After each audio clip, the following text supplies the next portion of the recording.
8 വയസ്സായ ഒരു മോന് രാവിലെ ആഹാരം കഴിക്കുക ഒന്ന് കൈ കഴുകിയിട്ട് വാന്ന് പറഞ്ഞതിന് എനിക്ക് തന്ന സമ്മാനമാണ് മോൻ.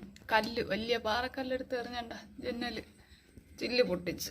അത് കഴിഞ്ഞ് ഞാൻ വേവിച്ചുറയൊക്കെ വെച്ചിട്ട് പോയി. അതും പറഞ്ഞിട്ട് കല്ല് പറഞ്ഞു ചില്ല് പൊട്ടിച്ച്. ശേഷം വെളിയിൽ നിന്ന് പള്ളുപൊളിയായിരുന്നു. കഴിഞ്ഞിട്ട് എനിക്ക് വിതിര വരെ പോകേണ്ട ആവശ്യമുണ്ടായിരുന്നു.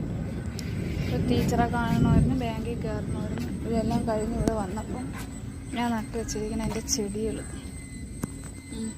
എന്താ മുരിങ്ങയൊക്കെ അടിച്ച് പോട്ട് എല്ലാം ചെടികളൊന്നും ഇനി ഒരെണ്ണം പോലും ഇല്ല. ഇവിടെയൊക്കെ ഇഷ്ടം പോലെ ചെടികളിരുന്നു. അത് മൊത്തം എടുത്ത് എറിഞ്ഞ് മൊത്തം അടിച്ച് തകർത്ത് കണ്ടോ നല്ലതുപോലെ പൂത്ത് നിന്നേനെ എൻ്റെ ഈ ചെടികളൊക്കെ.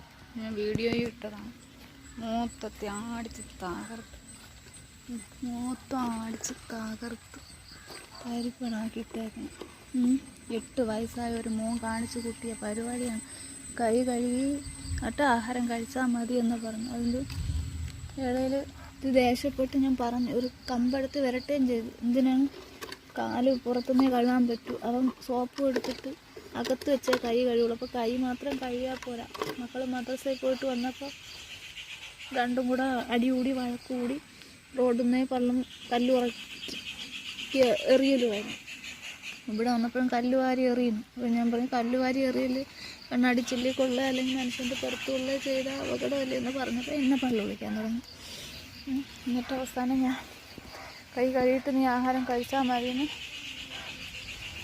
നല്ല ഇതിൽ കമ്പെടുത്ത് വരട്ടി തന്നെ ഞാൻ പറഞ്ഞപ്പം അത് മക്കൾക്ക് ഇഷ്ടമായില്ല. അങ്ങനെ എൻ്റെ ചെടികൾ മൊത്തം നശിപ്പിച്ചിട്ട് ഇഷ്ടം പോലെ പള്ളി.